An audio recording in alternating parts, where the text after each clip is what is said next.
Concreteness, the aspect of communication that means being specific, definitive, and vivid rather than ambiguous and general.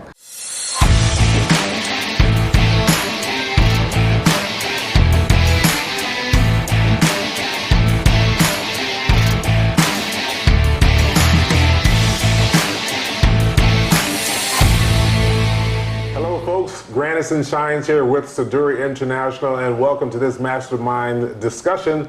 We're going to continue our conversation on the 12 C's of communication. This is part 2. We're going to give you 3 more of the 12 C's of communication. But before we dive into that, as always, I have my 2 favorite coaches with me. And this time, I'm going to start with the gentlemen first. Usually it's ladies first. So I'm going to go with Mr. My name is Al Gleason, the curator of nonsense. Curator of nonsense. And on my side, I have the lovely Yasmin Murray, curator of no nonsense. Curator of no nonsense, yes. That's her problem. That's her badge of honor right there. No nonsense, Yasmin. That's what we're going to call her. All right, so in conjunction with nonsense and no nonsense, we're going to make communication make sense for you. We want to make sure that everything, just so you know, that everything that we teach is involved around communications. When you look at leadership and the skill sets of leadership, guess what? There's the communication that comes along with that. You have to talk to people if you're going to be leading. If you are holding, or if you are in the area of accountability, whether it's positive or negative, guess what? You have to talk to someone. You have to communicate with them. And how you communicate is what we're going to dive into today when we talk about the 12 C's of communication. You can and should have multiple C's when you are communicating and talking. So it's not that you have to make sure that I am doing X, Y, Z, but you do want to make sure that from a global communication standpoint or your high-level communication standpoint, you have multiple of these in operation. So that being said, let's talk about the 12 C's of communication today. So Yasmin, talking about communication, last time we spoke about some opportunities regarding clarity, correctness, and completeness. Today, folks, we are going to talk about concreteness, consistency, and courtesy. Now, before we give you the definitions and dive into them individually, when we talk about concreteness, Al, when we talk about, actually, let's read the definition first, then we'll go into it. Okay, let's do it from that perspective. Concreteness, the aspect of communication that means being specific, definitive, and vivid rather than ambiguous and general. A concrete communication utilizes specific facts and figures to communicate their message to the receiver. Okay, now, that being said, Al, can you elaborate on how you utilize that in terms of how you coach and train, but also how you utilize that in your day-to-day communication? The thing that just came to my mind right now is an old saying, right? Say what you mean and mean what you say. True. We live in a society that has gotten so comfortable with not committing. We talk about using low-power words and phrases in our coaching. Right. People are so comfortable with saying, I don't know, maybe, possibly, I'll try. Those types of phrases, which when you get to the bottom of it, it's a way to not commit to what you're saying that you're going to do. When you talk about concrete communication, you eliminate those. You talk about facts and figures. You talk about being specific. You say exactly what you want, say exactly what you mean. Was it Kevin Hart talking about say it with your chest? You know, they even have some conviction about what you say. I like that. Mean what you say, and then articulate that without the ambiguity. Sure. You know, side note, stress is a big problem in this country right now. And one of the major causes of stress in the workplace is ambiguity. It is not being sure of what you're supposed to do, which means as leaders, we're not being effective with communicating what people are supposed to be doing. So don't be that type of leader. smack in the face for some of us out here today. Yasmin's going to get into the no nonsense part of it even more. So. To me, it's no nonsense. In order to be a leader, you have to have definitive, concrete communication. Otherwise, they won't take you seriously. Mm-hmm. And that's it. If you want to be taken seriously and be respected, you have to be concrete and definitive with data. Yes. With any communication that you have between your peers or your subordinates, even with your superiors. Sure.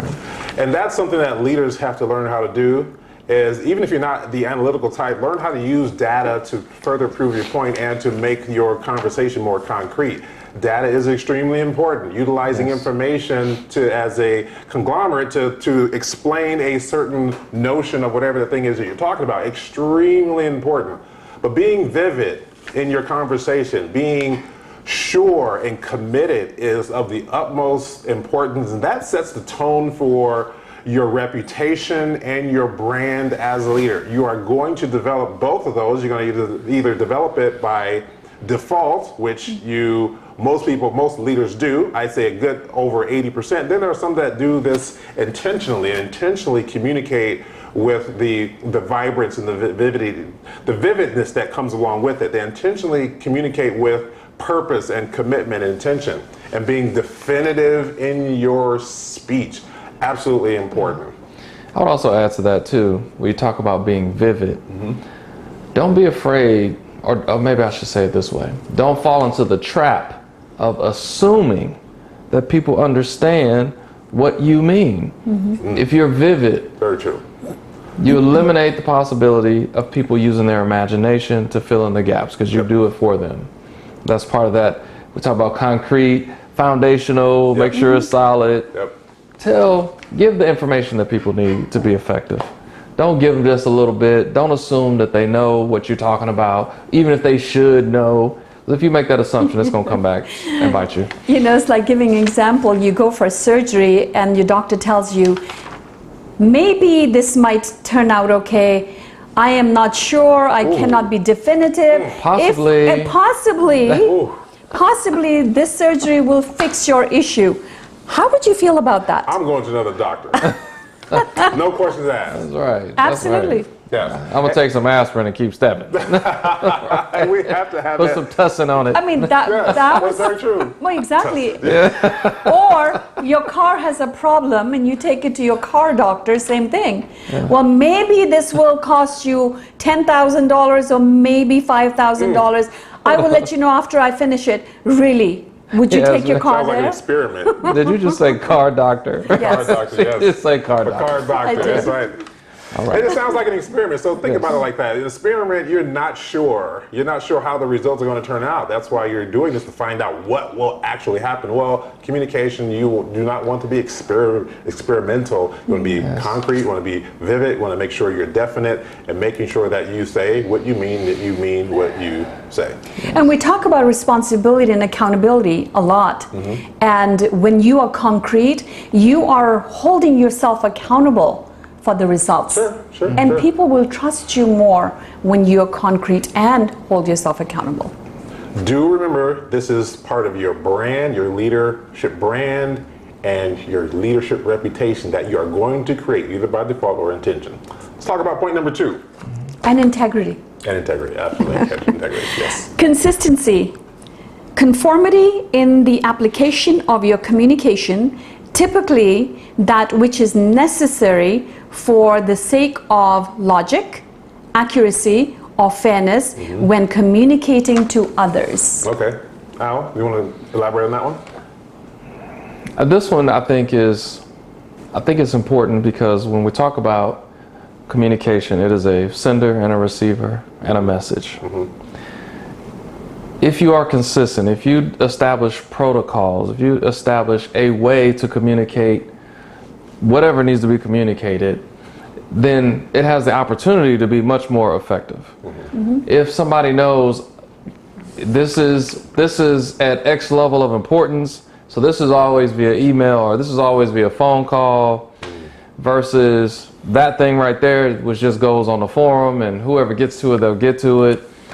You know, I think the big thing with it is it opens up the lines of communication, the channels, I should say, of communication, which allows it to be more effective if they're available. Sure. If you don't have that, if it's not established, people, you're expecting, something important, you're expecting a phone call, and they don't give you a phone call because there's no established way to communicate. They texted you, and you never check your text until the end of the day, or whatever the case may be. That's the first thing that comes to mind. Absolutely, and I have an example. Just recently, one of our clients was talking about that in order to communicate with the client, they have set an expectation to have a conference call on a certain day.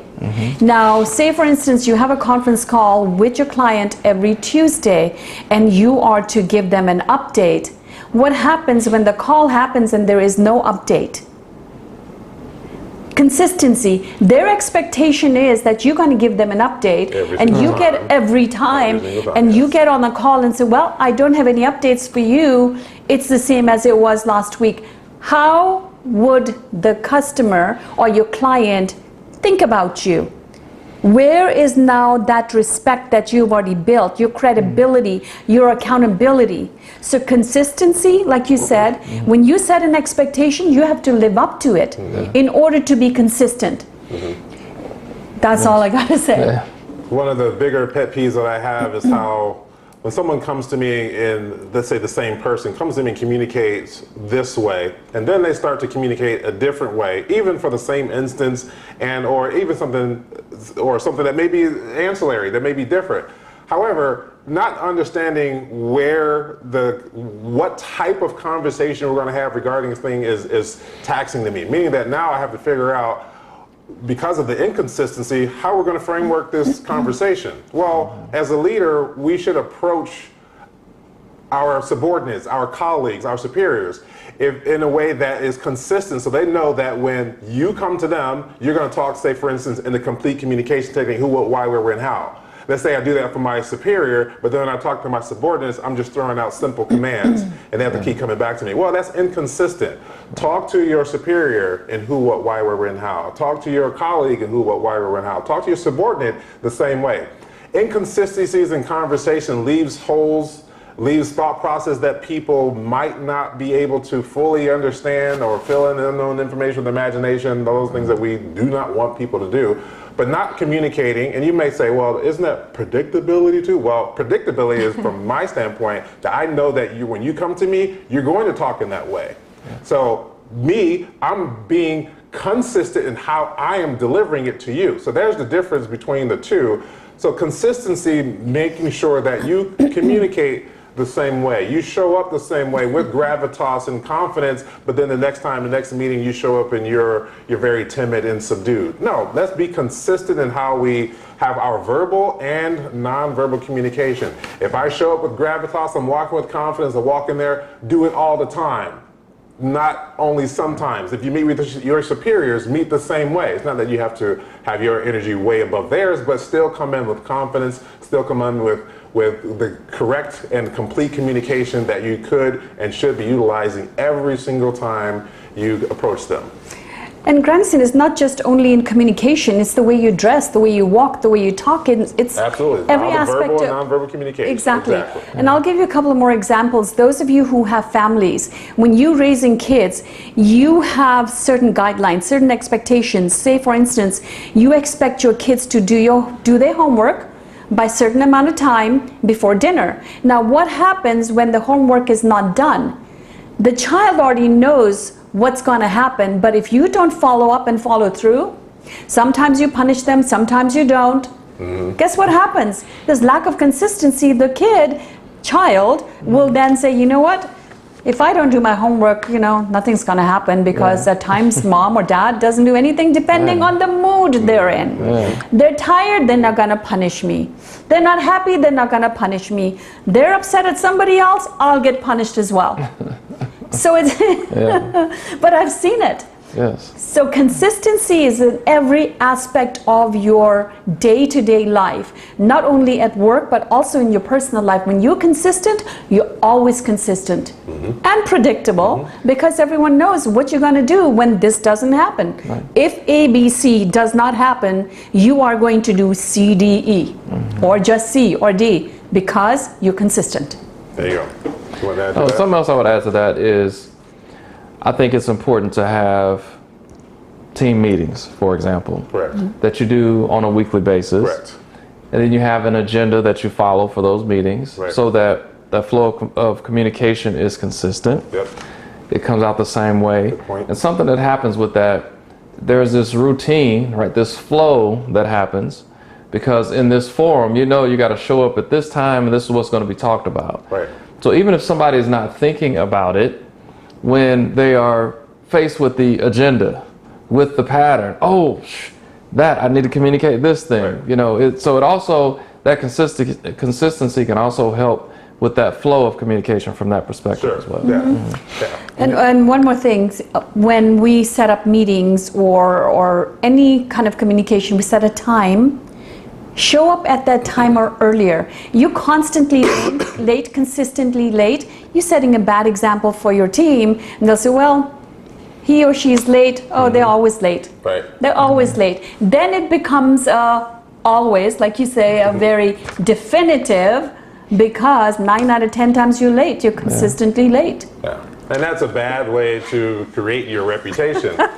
And to add to that point, also when we start talking, looking at other parts of your business that you are operating in, this is where processes come into play to make sure that you consistently do a certain thing a certain way to get a certain result every single time. At least that's the goal. There may be some defects here and there and an anomaly in a situation. However, you want to have the processes consistent. We do it this way. We have team meetings every day. We communicate this way all along. And you, as being the leader, you're responsible for setting up the parameters and the aspect of that department and or the organization. Look, we have a certain way we do things, and we're going to do it this way until we alter the process. So we're going to be consistent so we can continue to get the results that we are looking for. You know, I'll give you another quick example. Anytime we go to a restaurant, I always ask Grandison, so how's the food? And one thing he says, consistent. Yep. And what does that mean? Consistent. It's consistent. That means Same as it was last time. right. That as expected, it is as expected. But if it was bad, we're like, what happened? Yes. You know, that would be an anomaly, because consistently they provide good food. Yes, exactly. And that's why we frequent there. Exactly. Yes. Next one is courtesy, right? Courtesy. All right. Courtesy is the respect that we show to others in your communication with them. This is a big one for me. I'll let you start. It is a huge one for me. I think culturally this can vary in importance. Preach. But I would say, you know, for me it is very big. I will submit to leadership and authority in almost any given situation, as long as I am respected, you know, courteous. If you're courteous to me, I can respond to that. When you're not courteous, when you are disrespectful, regardless of your position, then now we have a problem. Right. There is nothing to gain by you not being courteous to somebody as a leader, or as a subordinate, whatever the case. You yelling, getting upset, talking down to all the different things that fit under that umbrella is not going to get you the expected end. You create a contentious situation that is not going to end well. And even if you're a leader and you want to lean on the authority you have because you're that leader, right, based on your position, not because of your skill set or your leadership ability, then you're going to have subordinates that will not work for you. They'll do the minimum possible. They'll do enough to, I think it's, what's his name? It was a famous speaker used to say it, but he said, I did enough not to get fired, and I don't know, I messed it up now. But anyway, they won't work for you. There will be no intrinsic motivation. Right. And so that's not a situation you want to have, because then you got all kind of inefficiencies and all other kind of problems. Absolutely. When all you have to do is just be courteous. Sure. Absolutely. The minute someone raises their voice at me, they lose me. Like, be courteous, talk to me with respect. Right. You can kill me with kindness. I will jump in any well, any ditch for you if you tell me sweetly. But if you raise your voice, forget it, you've lost me. So kindness, respect, courtesy goes long ways. They say you can get more with honey. Right, catch more flies with honey than vinegar. So be that honey. And be mindful of your approach before you talk to the person or the people you're going to be talking to, especially if you are in an elevated situation, meaning that your emotions are running high. Take all notice of yourself first before you approach someone, and then make sure you follow the aspect of being courteous in your conversation, courteous in your approach, making sure your body language is the right way as well. That communicates a level of courtesy as well. If I walk up to you with my guards up, my fist balled up, hey, trust me, I'm not going to be courteous. But if I walk up to you, extend the handshake, then I'm starting the meeting off, the conversation off in the right manner. So that goes a very, very long way. And us as leaders, we are, again, completely responsible for demonstrating that, because they will follow, our subordinates will follow our lead. We are the leaders. So we have to demonstrate courtesy, even in the eyes of adversity, even in the eyes of managing conflict or conflict resolution. You can still be courteous. There's a time and place to match someone's energy, or you can match someone's energy, but still be courteous. Someone's talking, don't interrupt. All these things that go by the wayside, that we know to do, that we know we should do. Bring them back in. And also, finally, my final thought with this is be mindful of the people that you are closer to. Sometimes the people that we're closer to, we are less courteous with them. There's just a bit of a mind shift there that goes along with having a relationship. So when you talk to a colleague, you approach with courtesy. But then when you talk to a subordinate, you approach with, say, malice or disdain. No. Either situation, that's just the overall principle of approaching someone with the C word of courteous. Yeah, thank you, kindly, please. Those are the words that you can easily say even when you're mad. Well, try not to get mad, especially in the place of work. But if you really need to reprimand someone, you can always start with thank you for your hard work. Sure. But there's certain things that we could work on. So if you can say it that way, they're more open to criticism. So kill with kindness. Kill with kindness, yes. I think the other thing, when you mentioned the relationship, when you have relationships, you have long-standing relationships with coworkers and subordinates. Correct. I think the thing to be mindful of is not taking that relationship for granted. Because you have a relationship, because you have the time, courtesy sometimes fade away because of the time. So you know that person is going to be there, so you're not thoughtful when it comes to being mindful of being courteous.